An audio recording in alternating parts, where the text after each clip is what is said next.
គេដើម្បីធ្វើការបញ្ចូលទិន្នន័យគឺយើងត្រូវការបង្កើត form គេត្រូវបង្កើត action method មួយដើម្បីបើក form គេបើក form សម្រាប់បញ្ចូលរួចហើយយើងបង្កើត method មួយទៀតគឺសម្រាប់ insert data បើនៅក្នុង Laravel គឺ function create សម្រាប់បើក form ពេល function store សម្រាប់បញ្ចូលទិន្នន័យគេឥឡូវខ្ញុំទៅបង្កើត action method គេដាក់ public យើង return ជា I action result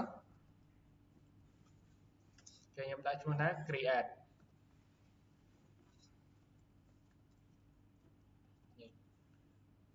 តើមកខ្ញុំ return view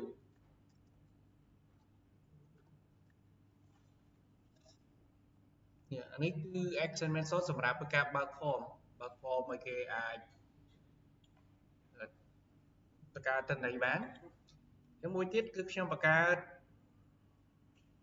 សម្រាប់បញ្ចូលទិន្នន័យគឺខ្ញុំដាក់ថា public I action result ខ្ញុំដាក់ឈ្មោះថា create ដែរប៉ុន្តែកាលយើងរៀនមុនយើងនិយាយថា action method គឺអត់អាចមានឈ្មោះដូចគ្នាទេគឺ overloading method ជា method ពីរឬក៏ច្រើនដែលមាននៅក្នុង class ហើយវាមានឈ្មោះដូចគ្នា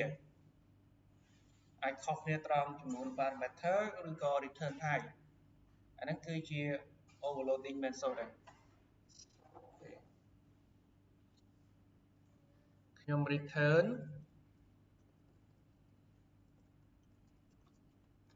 view ទៅកាន់ view ដូចគ្នាដើម្បីកុំឲ្យវា error គឺយើងត្រូវដាក់ attribute ពីលើដាក់ថា atp get ដូច្នេះនៅក្នុងនេះយើងនឹងដឹងថា method គឺសម្រាប់ get គេទាញទិន្នន័យមកឬក៏បើក form ឲ្យគេបញ្ចូលហើយសម្រាប់បញ្ចូលយើងប្រើ atp ផង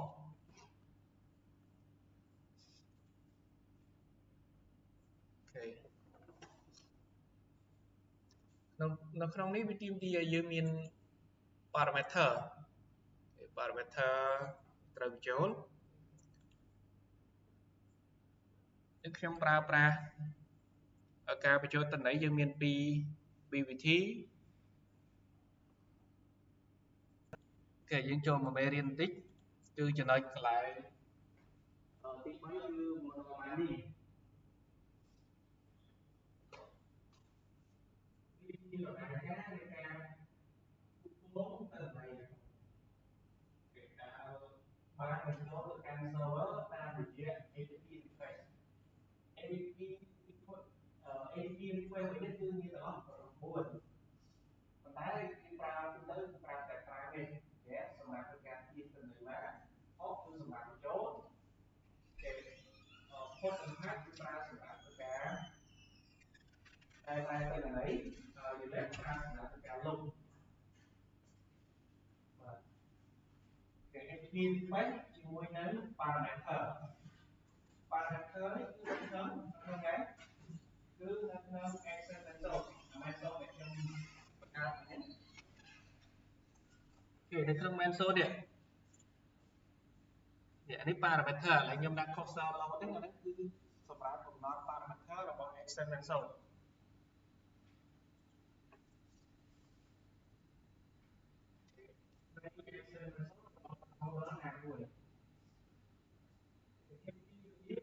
គឺប្រើ simple cat finding និង public cat finding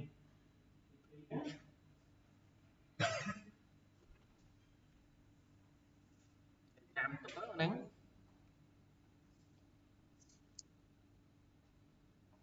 យើងប្រើវិធីទី1 simple cat finding នេះវាបានមិន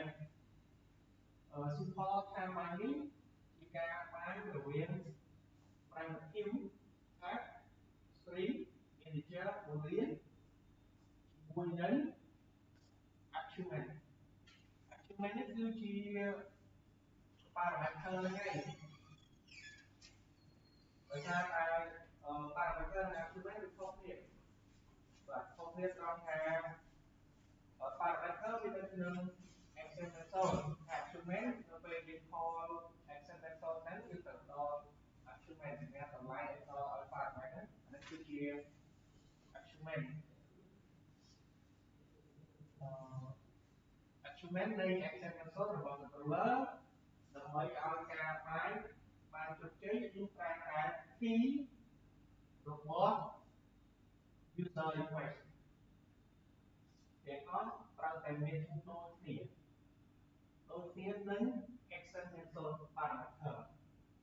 ទីនេះគឺបានមកពីណាគឺបានចេញពី form គឺបានចេញពីតម្លៃដែលយើងបញ្ជូនទៅការ request ទៅដូចទៅនឹង parameter របស់ action method ត្រូវតែដូចគ្នាយើងបានគីនេះតាមរយៈ form ដូចជា input name input name នេះឈ្មោះគេឈ្មោះថាតំណែងឈ្មោះ description ឈ្មោះ status ពី node ឬក៏ username password គឺយើងបញ្ចូលទៅហើយ parameter នៅក្នុង action method ត្រូវតែដាក់ឈ្មោះដូចគ្នាដាក់ពីថាតំណែង description status នេះទៅដូចគ្នា ASP model lighting វានឹងស្វែងរកតម្លៃរបស់តម្លៃពី user request តាមរយៈយើងនឹងស្វែងតាមរយៈ form data value យើងចេញពី form ទៅតែមានជាងចាំយកតម្លៃចេញពី form ទាំងអស់បញ្ជូនទៅហើយមួយទៀតគឺ routine variable តាមរយៈ routine ដែរ routine variable មិន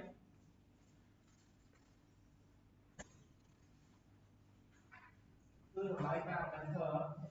ដែលយើងបញ្ជូនទៅពេលនេះគឺតែពីទៅនេះមិនមាន parameter for listing យើងចាំ for list ដូចជា search នេះចាប់តម្លៃទៅ search data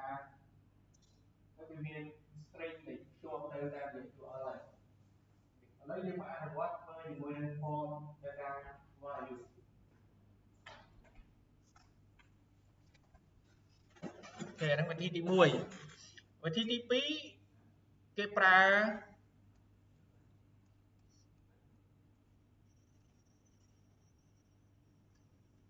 complex tab binding ឥឡូវយើងមើលឧទាហរណ៍មកគេបន្តិចសិនគេឧទាហរណ៍ថាគេមាន form មួយនេះ form សម្រាប់បញ្ចូលទិន្នន័យអញ្ចឹង form ហ្នឹងគេសរសេរជា HTML control ហើយឈ្មោះរបស់គេនេះយើងយកឈ្មោះរបស់ input នេះយកទៅប្រើឈ្មោះ title ឈ្មោះ price គេឈ្មោះ release date ធ្វើម៉េចឲ្យឈ្មោះរបស់ input ហ្នឹងមានតែចាប់ចេញពី form data ហ្នឹងយើងត្រូវយកឈ្មោះ input របស់text box មួយហ្នឹងយកទៅហើយ parameter នេះ parameter របស់ action method របស់យើងគឺត្រូវតែមានឈ្មោះដូចគ្នានេះកន្លែងនេះអាហ្នឹងគឺ simple tab binding ហើយវាធ្វើការបាញ់ពីការ request របស់យើងទៅកាន់គេ action method parameter ហ្នឹងគឺត្រូវតែកំណត់ឈ្មោះដូចគ្នាអានេះយល់បានទេកន្លែងហ្នឹងតែយើងទៅអនុវត្តរបស់យើង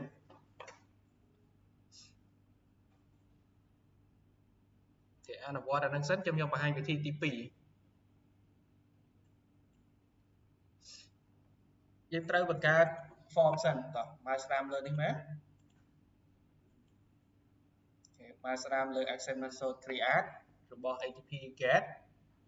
យើងយក add view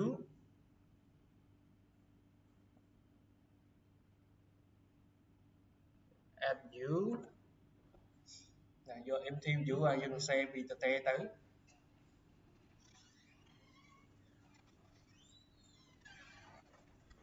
បន្តមកខ្ញុំដាក់ឈ្មោះថា create បាទ create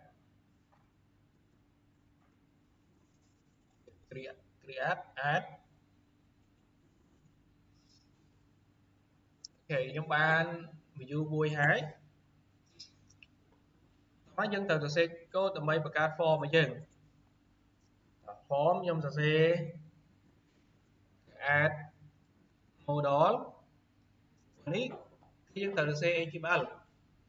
យើងអត់ទេយើង generate form នឹងបាន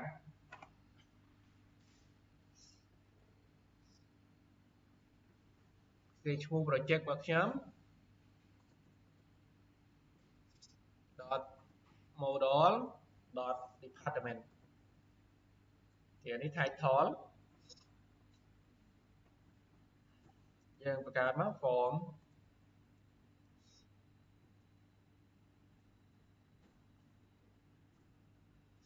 បើយើងមានអីខ្លះនៅក្នុងហ្នឹងមានតែ2ទេ department name និង description 2 column គឺស្រួលបង្កើតទេ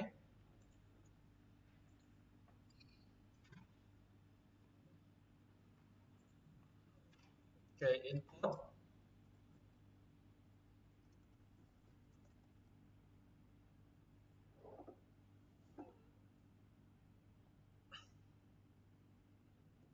គេ label មួយសិន label for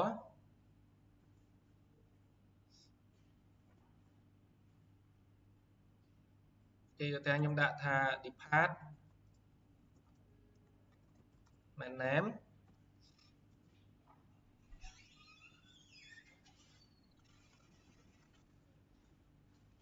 បាទ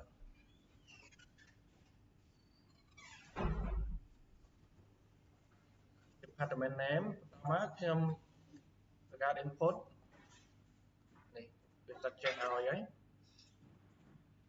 input ខ្ញុំបង្កើត submit ប៊ូតុងគេមាន label មួយទៀត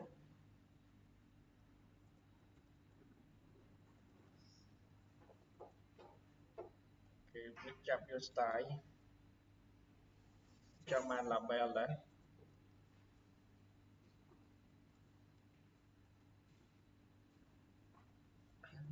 អត់សូវឆ្លាតនេះចាំបានចេះតែវាចាំថា manage ID ដែរគេ input យើងដូរដាក់ description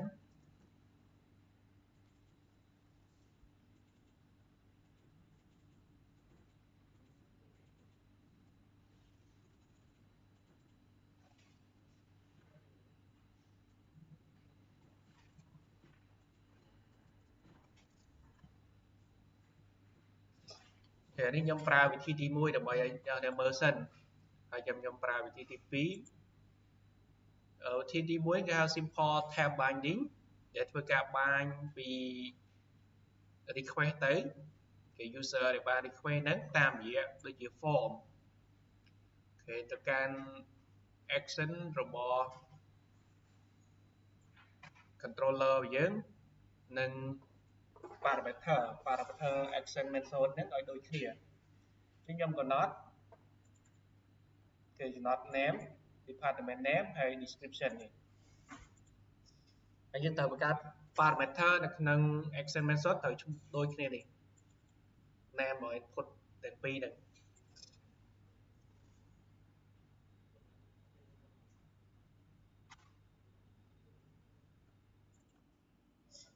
បន្ទាប់ពីយើងបានបង្កើត form ហ្នឹងហើយយើង link ទៅកាន់ controller របស់យើងនេះ controller ហើយនឹង action ដែលយើងប្រើហើយយើងប្រើជា post ហើយខ្ញុំប្រើវិធី simple tab binding ដែលធ្វើការបាញពី user request ទៅកាន់គេ parameter របស់ action method ហ្នឹងគឺត្រូវតែកំណត់ឈ្មោះដូចគ្នារបស់ខ្ញុំគឺដាក់ថា department name ហើយខ្ញុំទៅបង្កើត parameter ហ្នឹងនៅក្នុង action method នេះគឺខ្ញុំកំណត់ជា string parameter name របស់យើងឈ្មោះឲ្យដូចគ្នាអូខេ string គេដាក់ឈ្មោះថានេះឈ្មោះ description យើងទៅយកមក copy ជាវាខុសថ្មីតម្លៃ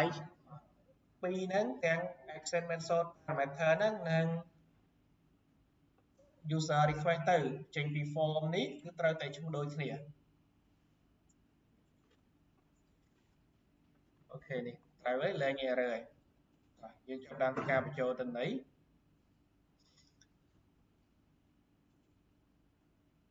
ឃើញសរសេរកន្លែង subject ហើយគឺទាក់ទង modal state ដែលយើង check មើលយើងកែប្រែ validation error validation error គេ custom កន្លែងហ្នឹងបើសិនណាបើគេ string dot is null or empty នៃ department name មានឲ្យយក parameter យកមក check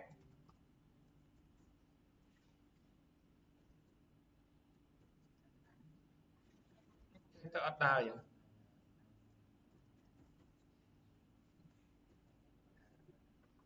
ចុចអត់ដើរមានចុច tab យកហើយខ្ញុំកែ error ដែលយើង custom error ហ្នឹងគឺ modal state មានថាយើងចាប់យកទិន្នន័យដាក់នៅក្នុង modal state ហ្នឹងនិង check ទៅលើ validation ដែលមាននៅក្នុង form របស់យើងហ្នឹងបើសិនណាបើវា error វានឹង return ឲ្យយើងតម្លៃ true ឬក៏ false ត្រាតែ modal state របស់យើងអត់មាន error វា return ឲ្យយើង true តែបើមាន error វា falling ទៅហើយអាស្រ័យទៅលើ modal របស់យើងដាក់ data analysis require ឬក៏អត់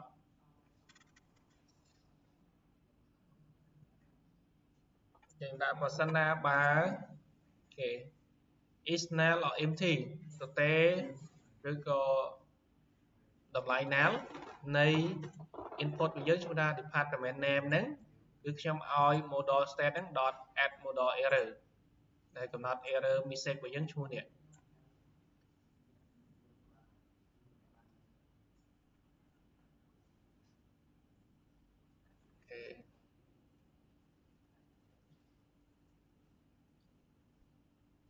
បាត់ error បន្តមកខ្ញុំ check if បើសិនណាបើis null or empty នៃ modal របស់យើងmodal state error របស់យើងនេះ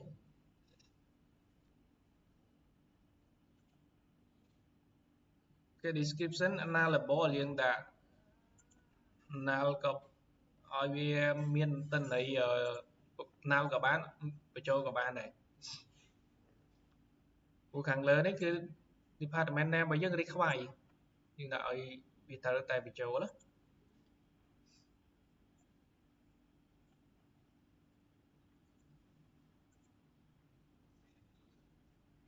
អញ្ចឹងកន្លែងនេះមិនបាច់ដាក់ក៏បានដែរតែបើត្រូវការបញ្ចូលទិន្នន័យតែម្ដងគឺយើងត្រូវតែដាក់យើងមើលទៅលើ modal របស់យើងនេះព្រោះយើងមាន require មួយហ្នឹងគឺនៅលើ property department name ហើយនៅក្នុងកន្លែង description គឺអត់មានទេយើងដាក់សញ្ញាសួរមានថា optional យើងបញ្ចូលទិន្នន័យឲ្យក៏បានមិនបញ្ចូលក៏បានដែរដូច្នេះកន្លែងនេះយើងមិនបាច់ check ទេយើងលុបចោលវិញហើយកន្លែងនេះបើសិនណាវា error if បើសិនណាបើ modal state dot is valid កន្លែងនេះគឺយើងនឹងចាប់យក error ហ្នឹងគឺវា store ទៅក្នុង modal state ទាំង data និង error ហ្នឹងបើថា error យើងអត់បានបញ្ចូលទិន្នន័យនៅក្នុង department name វានឹងបង្ហាញ error ឲ្យយើង return មក true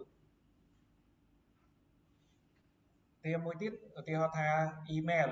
យើងបញ្ចូលអត់ត្រូវទម្រង់ email ទេវានឹង return error ដែរ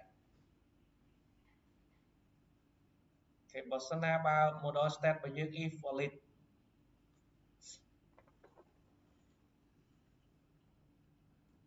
គឺយើង call យើងចាប់ដើមធ្វើការបញ្ចូលទិន្នន័យមកvar យើងតាំង variable department ស្មើនឹង new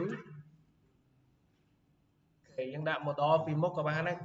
ដើម្បីចាប់វាជា folder នៅខាងមុខហ្នឹងណាហើយចូលទៅកាន់ file របស់យើង model.department តោះមកយើងបញ្ចូលតន័យបាទតន័យណាខ្លះដែលយើងបញ្ចូលគេខ្ញុំចុច tab យកខ្ញុំបញ្ចូលហើយនេះយើងដាក់ semi column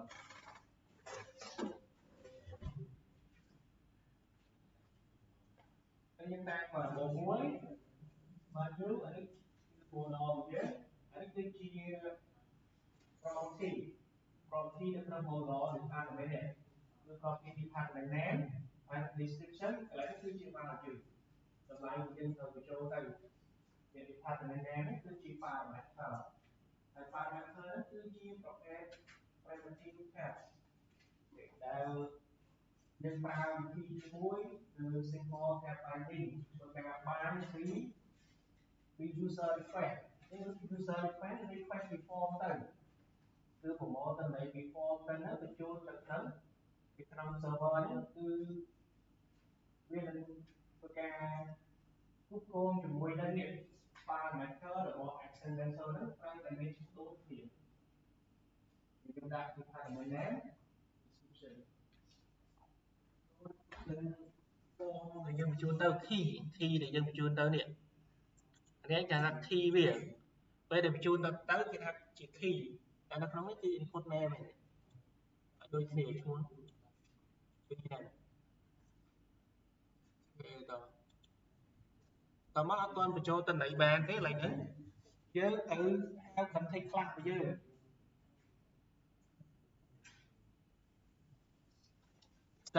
context class របស់យើងមានហើយ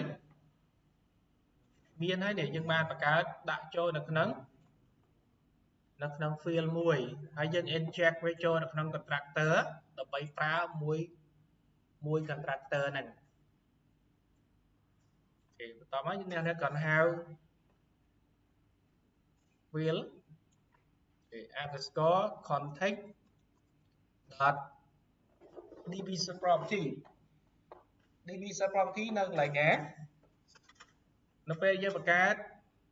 គឺបង្កើតនៅក្នុង context class នេះអានេះគឺជា db property នេះឬយើងអាចនិយាយថាគឺជាឈ្មោះ table គេ dot department ពេលវាសាច់ជើងចឹងយើងមិនបាច់នេះទេមិនបាច់សរសេរទេអ្នកចុច tab ទៅបានហើយជាវាសរសេរទៅវាខុសអក្សរខុសអីទៅ error add variable របស់យើងចូល variable department ហ្នឹងគឺវាផ្ទុក field របស់យើងទាំងពីរនេះសម្រាប់បញ្ចូលហ្នឹងអូខេយើងសរសេរប៉ុណ្ណឹងអត់ទាន់គ្រប់គ្រាន់ទេគឺយើងត្រូវសរសេរថែមដើម្បី commit data នេះ change នៅក្នុង database គឺយើងហៅ context class របស់យើង .save changes រួចហើយ insert ជោគជ័យយើង return ទៅកាន់គេ return redirect to action កាន់ action ណាវិញគឺ action index គឺបញ្ជី table មានថាចូលនៅក្នុង form index របស់យើងវិញ page index របស់យើងដែលចូលទៅនៃមកទាំងអស់គេឥឡូវខ្ញុំតេស្ត record ហ្នឹងសិនតើបញ្ចូលអត់អូខេយើងមុនហ្នឹងវាចាប់ដោយសារតែយើងអត់បានបញ្ចូលគេបញ្ចូល parameter ទៅវា error link ទៅកាន់ create ដូចគ្នាវាអត់បើក form ទេឥឡូវអត់អីទេហើយប៉ុន្តែគាត់សួរមុនហ្នឹងនេះកន្លែងនេះមិនបានដាក់ឈ្មោះដូចគ្នាឥឡូវខ្ញុំអត់ទាន់បាន focus នៅលើហ្នឹងទេពេលខ្ញុំចុចលើ label ហ្នឹងនេះវាលេងមក focus អាហ្នឹងគឺប្រើ ID និង for របស់ label ហ្នឹងខ្ញុំមានន័យថា ID របស់ input របស់យើងឈ្មោះថា department name ហើយ for របស់ label ត្រូវតែឈ្មោះដូចគ្នាបានវារត់មក focus នៅលើ input នេះវិញចុចលើហ្នឹងទៅវារត់ទៅ focus តែបើដាក់ឈ្មោះខុសគ្នាអត់ focus ទេតោះខ្ញុំបញ្ចូលតន័យសាកមើលសិន IP